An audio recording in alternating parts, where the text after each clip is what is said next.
Okay.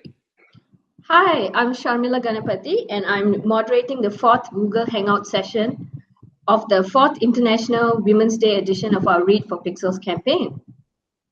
Through Read for Pixels, the Pixel Project is collaborating with 12 award-winning best-selling authors to raise awareness about violence against women and to raise funds towards the Celebrity Male Role Model Pixel Reveal campaign, which aims to raise $1 million for the Pixel Project to keep their efforts and end violence against women alive and kicking. We'll be telling you more about the Read for Pixels fundraiser, which has lots and lots of exclusive author goodies a little later in the session. And you can find out about the Pixel Project. Visit www.thepixelproject.net. We have a very special guest today, a live discussion and Q&A session with the fabulous urban fantasy author Molly Harper. Molly is the author of the popular Jane Jameson series and Naked Werewolf series. She worked for 6 years as a reporter and humor columnist for the Paducah Sun. Her reporting duties included covering courts, school board meetings, quilt shows, and once the arrest of a Florida man who faked his suicide by shark attack and spent the next few months tossing pies at a local pizzeria. Molly lives in Western Kentucky with her family. Molly has also generously some awesome goodies to the stash of author goodies we have up as perks for donors at the Read for Pixels Rally Up fundraising page. 3 30-minute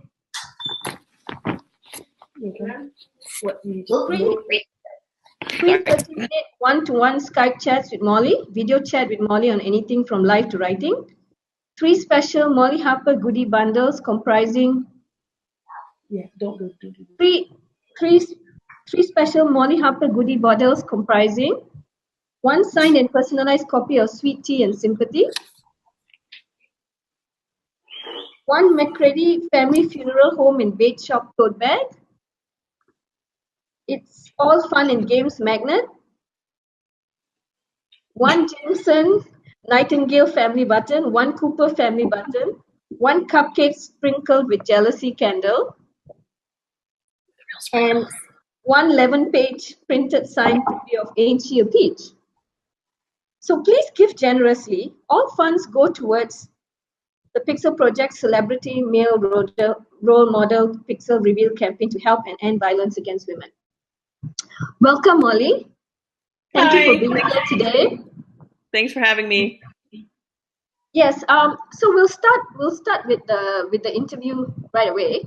Okay. And what I would like to ask you is, your novels feature a wide range of female characters who are independent, intelligent, and determined young women who go through tough personal journeys. So who and what are the inspirations behind your female characters? Well, I've made it pretty clear that a lot of my characters are basically an insertion character. It's me with fangs or me with fur. I come from a line of women who tend to deal with things with a lot of sarcasm. And once you dig past the sarcasm, there's a lot of spine there. So I think my mom is a big inspiration, as well as my own daughter, who kind of has come into her power as a very strong young woman at a very early age. So yeah, I think that the women around me are a big inspiration for the women that I write about. Great. And also, none of your female protagonists are typical urban fantasy heroines. They have learning curves, they make mistakes, they aren't all effortlessly stylish, and they get frustrated by men trying to control or manipulate them. In other words, their experiences very much mirror the experiences of many women. So was this a conscious decision on your part to portray them this way, or did they evolve organically? I like writing about women that don't always have it all together all the time. I don't have it together all the time. And so reading about someone like me who, makes huge social gaffes or, will trip as they're walking across a room or that kind of thing. I think that kind of would make me feel better as a reader, just knowing that there are people out there that are like me. So yeah, there was a conscious choice to make my characters make mistakes and mess up, because I think messy is more interesting. Oh, okay. And also, there are female characters in fantasy who are stereotyped to be or act a certain way just because the character is female. So how do you work around gender stereotypes to create empowered female characters? That's kind of a funny question. I kind of just treat them like people, and how would a person respond in a certain situation, and not necessarily taking male or female into account. When you write a situation, just what would a reasonable person do? So, Okay. Okay. So when creating and writing female characters, having said that, do you ever feel pressure to make them likable or relatable? Yes and no. I don't personally respond very well to characters that are mean spirited or petty, in a prolonged way. I mean, short term petty can be kind of funny, but a character who makes choices that hurt people repeatedly over the course of their arc is not something that I would want to work with. So yeah, I do tend to make them more likable, I think. Okay. Would you like to continue with your reading now? Sure, just one second. Hey Carter, Okay. can you close the door, please? Oh, jeez. Okay, I'm going to read from I think it's the 75th page of How to Run with a Naked Werewolf. And our character, Anna, is a doctor who is living on the werewolf compound in Alaska, and she is living there to get away from, or to seek asylum from, her husband, who has been emotionally abusive with her for some time, and she's hiding from him. So I will start. Being with Glenn was always the easy part. The hard part was spending time with anyone else. Glenn was slight, bookish, and shy, which I sort of liked. It was a nice switch from the alpha male types I normally went out with. Burly, athletic types with dozens of friends and interests I had to compete with for attention. It was lovely to be able to have a conversation with a man without him eyeing the waitress or spotting someone across the restaurant that he wanted to speak to, leaving me to fiddle with breadsticks for 10 minutes while he bro-hugged some guy from his intramural basketball league. The problem was that Glenn's shyness became my issue. He had no trouble spending hours online gaming or chatting with total strangers, but he didn't want to go to my work functions or casual drinks with my coworkers. He spent too much time around my colleagues anyway, he said, and my colleagues got enough of my precious time. Before I even realized what was happening, Glenn slowly but surely made it more difficult for me to maintain friendships. He pouted when I went to go out with the girls, saying that he never got to spend time with me. He even hid my car keys a few times so I couldn't leave, all while claiming it was a joke he was forced to play because he just loved me so much.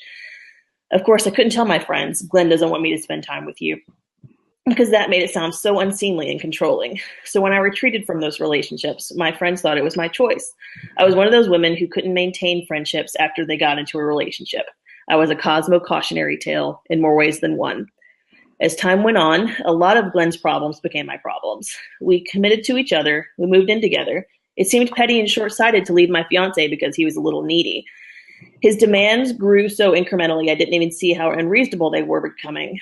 If I loved him, I'd dress a bit more feminine, keep my hair long, cook the things he liked, enjoy staying home on the weekends the way he did. If I loved him, I would keep my personal cell phone on me at all times, even though it was against hospital policy. I would ignore the accidents I seemed to have whenever Glenn was upset with me, like tripping over his feet after an argument about the rent and smacking my head against the coffee table. I would pass up the big white wedding and get married on the beach in the Caribbean, which is what we did. One not so special weekend, when I came home to find Glenn holding the plane tickets, I was the proverbial frog in the pot of slowly boiling water, dying by degrees. Okay. Um, Thanks for that, Molly. We'll now start with a question from one of the readers. Her name is Molly O'Brien, and her question is: what other world creatures will we see in the new Mystic Bayou series? Will the next romantic lead be a dragon too? No, the next romantic lead in the Mystic Bayou series will be Zed, the werebear mare, which is fun to say. He's a bear shifter, and he will be romancing a young lady who works with energy. She is going to work with the rift and try to manipulate it so it becomes smaller. So we will be focusing on those two. And I am coming up with some new special creatures. I'm trying to find some really interesting fairy folk to put into Mystic Bayou's population. I'm trying to grow it much in the way like the Half Moon Hollow universe sort of spread out. That way I can write multiple books about these characters because they're so interesting and varied, and I can just find legends for days about to glean from. So I'm excited. Okay, great. Another question from Holly. Who would you rather date, a were dragon, werewolf, vampire, or witch? Well, were dragons are really well off, so that would be a bonus, and your feet would never get cold. So I'm gonna, for right now, were dragons are sort of a recent development for me, so I think I'm gonna go with were dragon. Okay. Okay, back to the questions we had earlier about Okay. characters. Characters. Now, how important is it to have strong female characters, not just in novels, but in pop culture as a whole? Incredibly, because we have, young ladies that are reading and watching TV and watching movies, and they need movies like Wonder Woman and, any animes where there are strong female characters out there getting stuff done. I want my daughter to have entertainment where the female isn't always shakily handing the weapon off to the man so he can get the job done. I want her to see women taking action, getting the job done, doing what needs to be done, because that's the kind of person I want her to grow up to be. Oh, okay, great. Okay, let's talk about in How to Run with a Naked Werewolf. Now, the female protagonist Anna is on the run from her abusive husband when she runs into Caleb. It could easily have been a white knight story of how an alpha male saves a broken woman from the male villain. However, we see Anna growing stronger, becoming more confident, and finally standing her ground against her abuser with Caleb's quiet support. When Anna does open up to Caleb about her past, there are no sordid details. The abuse is not fetishized.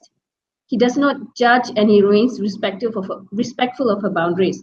Now, why did you decide to make domestic abuse a major theme in the novel, and why did you tackle it this way?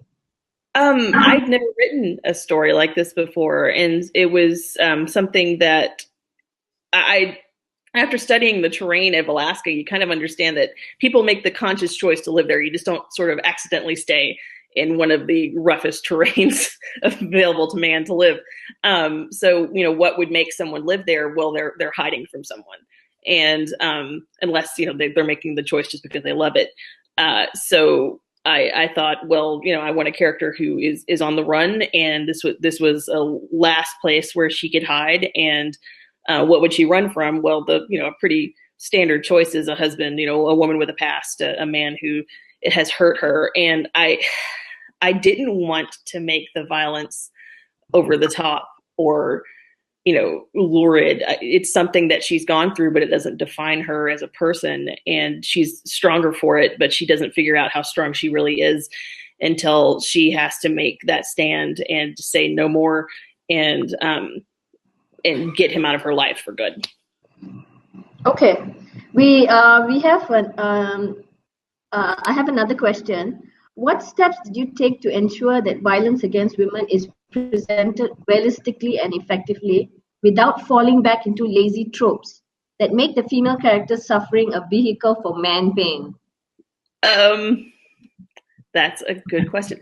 I try not to hurt the characters without it being a point in the plot, unless it moves the plot along. I don't want them to suffer needlessly. I don't think that characters that go through tough times just for the sake of tough times are particularly interesting. So unless it moves the story along, I'm not gonna hurt my babies. So okay, fair enough. And also, what advice do you have for authors who are thinking of tackling the issue of violence against women? Be careful. I read through what I wrote multiple occasions from trying to take multiple perspectives. If I was someone who had been through this, would I find this offensive or hurtful? Because the last thing I want to do is hurt a reader. So, you can't make everybody happy, but you can be very conscientious about the way you go about it. Yeah, agreed. And also, the male-female relationships in your books, they're pretty equitable.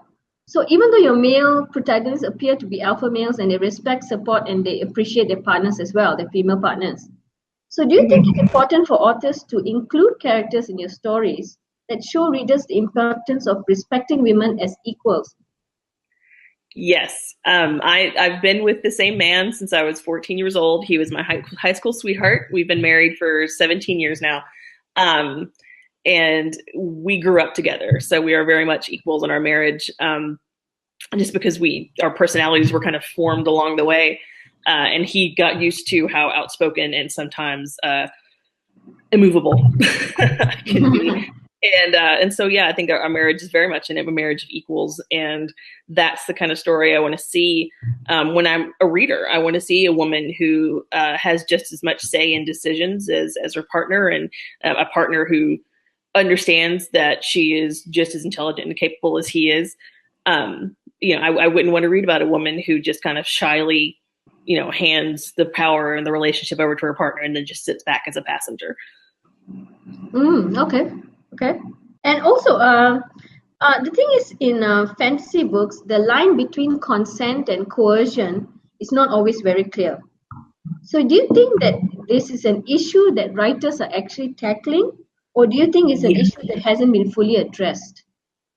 I think we're changing as much as culture is changing. There are things that writers would very commonly do when I was first starting out that they wouldn't do now in terms of love scenes. And so, you evolve just as culture evolves. And I think that we still have a lot of room to go.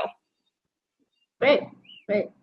And there are also, in your stories, there are major examples between Caleb and Anna, Tina and Gabriel and Jane, where the men are clearly in the power position, but they are respectful of boundaries.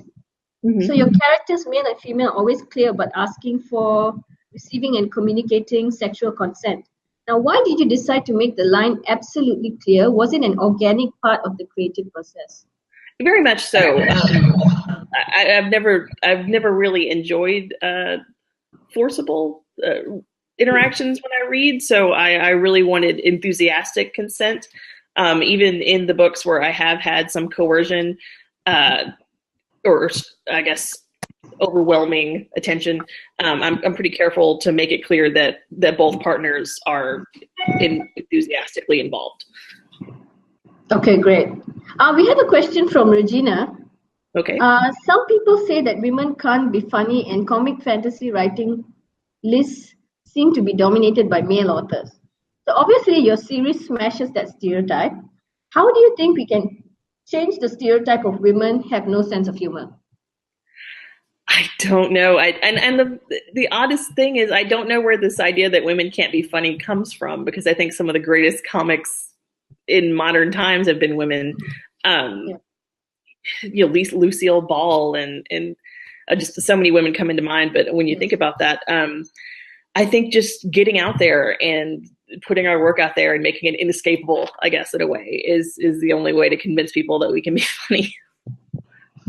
Great. And okay, stories are one of the most powerful ways of bringing about change. In your opinion, how can authors strike a balance in their storytelling between raising awareness about tough human rights issues like violence against women, and also telling an engaging story without being pedantic or preachy?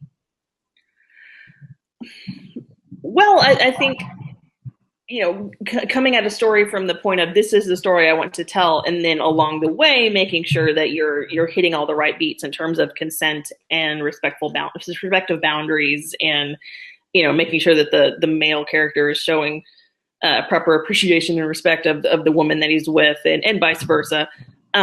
You don't make it a point, but you make it a core value. Okay. Could you elaborate on that? Like making a point on a core value. Well, when you're telling your story, don't necessarily spell out like, I'm doing this because as a man, I would like to respect you as a woman. Just show, it's a show, not tell sort of situation. You don't have to necessarily have a man speak his appreciation of his partner. He can show it through various ways. So just make it an aspect of his character as opposed to a big flashing bright neon sign. Okay, fair enough. Also, geek culture in general including sci-fi and fantasy. Now, it's had its share of critics saying that it's still too male-dominated despite a rising number of prominent, well-respected female authors. And there's still hostile, misogynist, and sexist behavior by male geeks towards female geeks. What do you think needs to be done to make geek culture as a whole, whether comics or gaming or books, more welcoming for women and girls? I think giving women more projects where they can excel and just show the ownership that they have of their geekdom. I think Wonder Woman is again a wonderful example of that. There was a movie about an amazing female character that was female driven. It was directed by a woman, and it was very well done. And so I think just having more projects like that where we can demonstrate what we do and how well we can do it, I think that's going to be what helps get the foothold in and just earning more respect, because as long as we do things well, it's really hard to argue that we don't have a place in the community. Yeah, you've got a point there. Doing things well earns you respect and a certain amount of standing in the community, right? So yeah, that's a good point. We have a question from Anusha. Some people think that depicting women in power in fantasy is unrealistic. What are your thoughts on this? I don't see why it's unrealistic. I hope that it's very realistic. That just kind of stumps me. No, I think that it's realistic because women have just as much capability of running things as male characters do. So the more that we have stories like that, the less unrealistic it will seem. Yeah, you do have a point there. It's like the more there's exposure and the more that's it's out there, people actually accept it, right? Mm-hmm. Yeah. Okay, great. Right. Parents are usually the most influential role models in a person's life. As a mom of a son and a daughter, what do you think parents can do to help prevent violence against women and girls in future generations, and to get boys involved?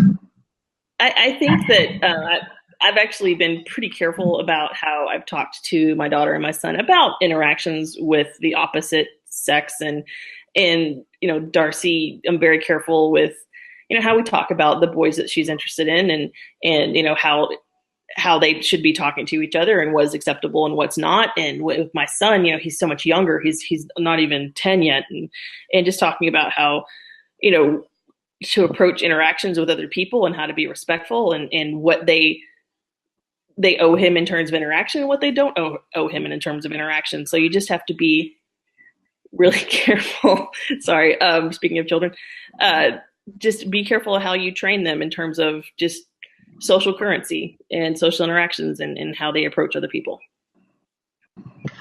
Just to add on to that question. Now, can you give us an examples perhaps of like how you can actually tutor or train your children in terms of social currency and well, just with my daughter, she got her cell phone, her cell phone last year, and we had to talk about like what was appropriate texting when you're texting with boys, pictures, what's acceptable and what's not acceptable, conversation, questions that are appropriate and not appropriate. And, once a boy crosses that line, what does she do? And her girlfriends, what if she's talking with a girl and another girl makes her uncomfortable? So, how to get out of interactions that make her uncomfortable, and how to set boundaries with other people and say, this is what I will accept and what I won't. Okay. Another question from Anusha. Would you be interested in having your books or series made into movies or TV series? Absolutely. I think that's every author who enjoys movies, I think that's their dream. I would very much like to see that happen, but so far, no luck. And tell us a bit about your fantasy casting. Oh, so I have Pinterest boards that I will pick an actor, and before I start the writing process, I try to figure out who each character looks like, and I will I will try to figure out how to fill out the whole cast, and I'll go on Pinterest and I will post pictures of each character on there. And so if you search Molly Harper fantasy casting, you can find it on Pinterest. Oh, excellent. Okay, we've got a couple of other questions from Holly O'Brien. Two questions. One question is, which character did you most enjoy killing off?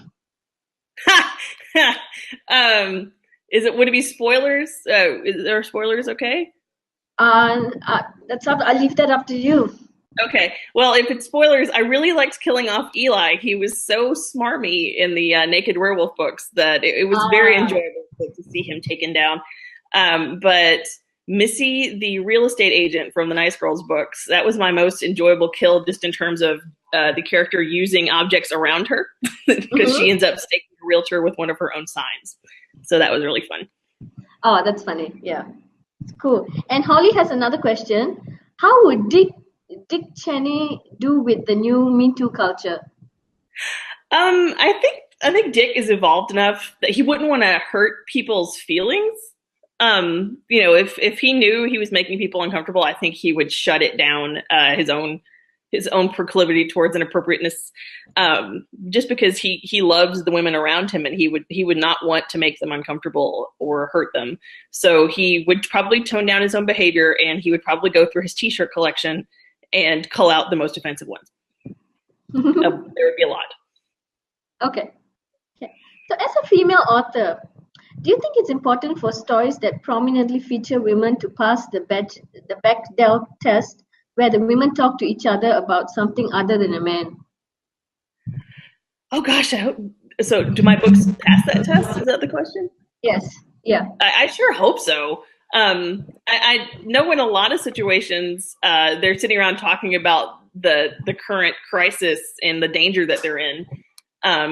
So yeah, I would hope that my books would pass that test. Okay, great. All right. One of the reasons violence against women exists is gender inequality. And do you think there will be ever a time when there will be complete equality between the genders? And also it will also follow there will be no more violence against a person just because she's a woman. Do you think that will ever happen? Yes, I hope that we can eventually get to the point where we've moved beyond that as a trope or a point of interest for people, and it's just people interacting with other people regardless of gender. Okay, great. Also, I had an additional question actually. Like when we're talking about depicting women in fantasy, right? Earlier you were talking about it being realistic and giving them a certain power. Now, how important is it that your female characters have their own personal power? I really like working with women who have special skills, particularly if they're magical, because that's just always very interesting to me. But even the Xander characters in my universes, the humans that are all human, I try to make sure that they have something that they're really good at, just because I think that makes them more interesting to read about. I would hate to have a character that just stands on the sideline and is checking his watch to see when everybody with superpowers is going to be done. So yeah, I think it is very important to have characters, male and female, who have interesting capabilities and competence about them. Great. Another question from Regina. In a recent Guardian article, some romance authors have said that Me Too and also the behavior of the current president of the United States has affected how they write their male characters. So they're no longer writing the traditional alpha male as the hero, or if they are, they're no longer writing a way that excuses his behavior. What do you think of this? What do you think of this? Yeah. I think that particularly the behavior about non-consensual touching, that really has made me very careful about how I write, particularly love scenes, where I might have very early in my career had some roughing up over the course of a love scene. I wouldn't necessarily do that anymore, just because we're all hyper aware, I think, now of again, enthusiastic consent and just not treating each other roughly and not Mm. manhandling someone as a sign of affection. I think that's more and more clear how unhealthy that is. I don't think that the old adage of, oh, well, he just pulled your pigtails because he likes you. I don't think we can teach that to little girls anymore. So yeah, I'm pretty careful about how I do that now. Okay, great. Would you write another question from Regina, would you write any young adult books in the future, and what sort of young adult books would you write about? That's an excellent question because I have recently completed a book that I wrote with my daughter's. I guess we're going to call her a consultant. She was not a co-writer, but she did tell me what sucked and what didn't suck, which was very helpful. And it's a book about a young ladies' magic school where the girls are wearing very pretty dresses and doing magic with knives. So I'm pretty excited about that. It's called Changeling, and we're hoping that it will be coming out this summer in audio and ebook and print on demand. Oh, great, great. Do you have? Just a minute. Oh, okay. From the young adult question, I have an additional question. Okay. We are seeing the Hermione effect now in pop culture with lots of capable and complex female protagonists with agency in young adult books in particular. So you write YA series too. Do you think this is a trend or a bellwether of slow but permanent change? I'm hoping that is the new template from which young adult characters will be written. The competent girl that knows how to handle herself and knows how to do what needs to be done and help the people around her and protect the people that she loves. I hope that's the new standard. Okay, great.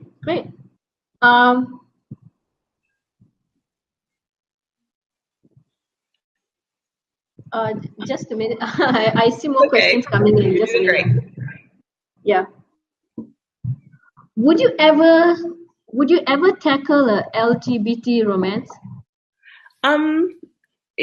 It's not necessarily that it doesn't interest me. It's I don't have as much familiarity with that kind of storyline.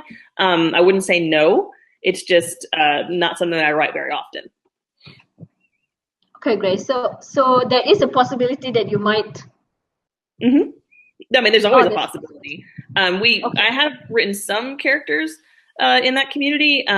My friend Jeanette Batista and I wrote a series about Russian werewolf mobsters, and there was a gay couple in that book. We really enjoyed writing Con and Nick because they were just a couple of cinnamon rolls, and we really enjoyed them. So. Okay, great. All right. I believe we have some more questions coming in, so we'll just wait for that in a bit. Okay. Yeah. Okay, Anusha has a question. Would you get into other genres like science fiction or mystery thrillers? I would never say never, but I'm not as skilled with those types of writing as I am with romance. I always end up throwing a love story in anything I write anyway. And mystery, I think I have a tendency to broadcast what I think are very clever clues, and then it turns out that I've just given away everything. So I think I'm going to stick with my strengths for right now, but I will never say never. But have you actually ever tried your hand at mystery or science fiction before? I tried my hand at Westerns. That was my very first manuscript that never saw the light of day because it was terrible. So yeah, I tried Westerns. I've never tried just hardcore science fiction before, but I think that there are mystery elements in most of my books just because that's a requirement of paranormal romance, but I've never written just a straight mystery before. Yeah. Oh, okay, great. Okay, question from Regina. We don't get many steady, even-tempered male characters like Caleb in urban fantasy because the focus is usually on the alpha male.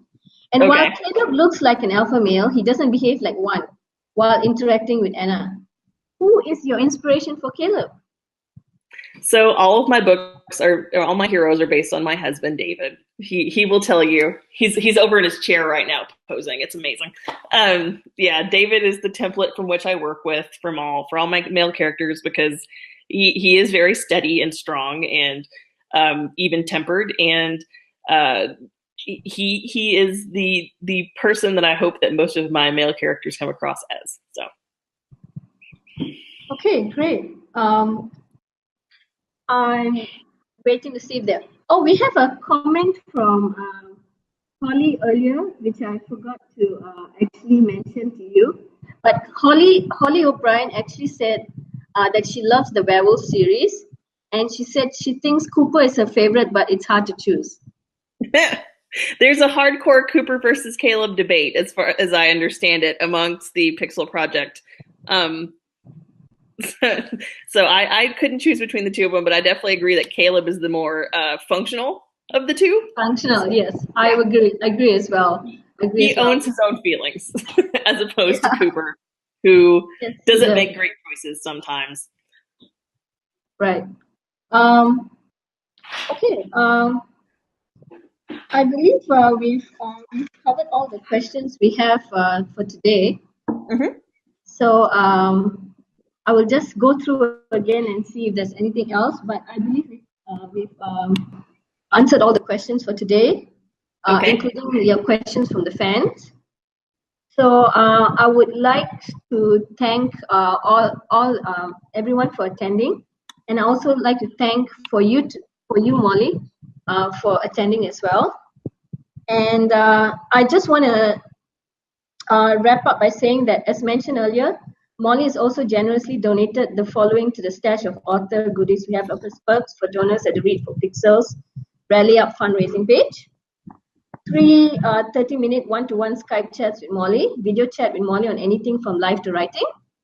And then 3 special Molly Harper goodie bundles comprising 1 signed and personalized copy of Sweet Tea and Sympathy, the McCready Family Funeral Home in Bait Shop tote tea bag, It's All Fun and Games magnet. That's fine. Sorry, one Jameson Nightingale family button, 1 Cooper family button, 1 cupcake sprinkle with jealousy candle. It is truly delicious, and it has sprinkles. Yes, and 11-page printed signed preview of Ainsley a Peach. Okay, so there are also plenty more author goodies available from authors including Lynn Flavelin, Karen Rose, Kenda Blake, Aina Cameron, Nalini Singh, and more. So please give generously to help us reach it. All funds go towards the Pixel Project Celebrity Male Role Model Pixel Reveal campaign to help end violence against women. So thank you for attending today, Molly. I shall switch back to the slide and talk about the rest of the campaign. Okay. Thank you very much for having me. Yeah, thank you. So we will look at the Pixel screen, the slide for Read for Pixel slide.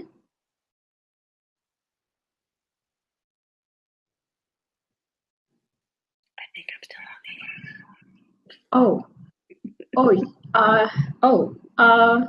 the sorry about that. That's okay. Yeah, no worries, no worries.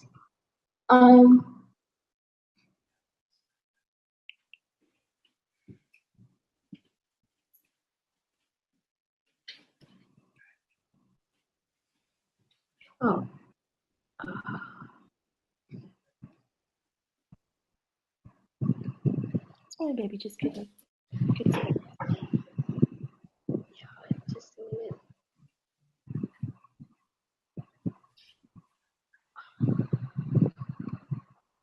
All right, everyone. Sorry for that glitch. That's okay. So please give generously to help us reach it. All funds go towards the Pixel Project Celebrity Male Role Model Pixel Reveal campaign to help end violence against women. You can donate to get these goodies on Rally Up at the link that's given here on the slide. If you want to learn more about Read for Pixels, go to https://read4pixels.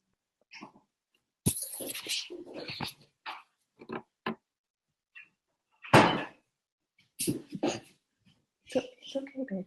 I'm all done. To find out more about violence against women and what you can do about it, visit the Pixel Project's website at www.thepixelproject.net. And once again, to find out more about the Celebrity Male Role Model Pixel Reveal campaign, please visit http://reveal.thepixelproject.net to learn more about it. And please do donate generously to help us reveal pixels and raise the $1 million for the cause. Thank you and have a good day or good night wherever you are in the world. Thank you.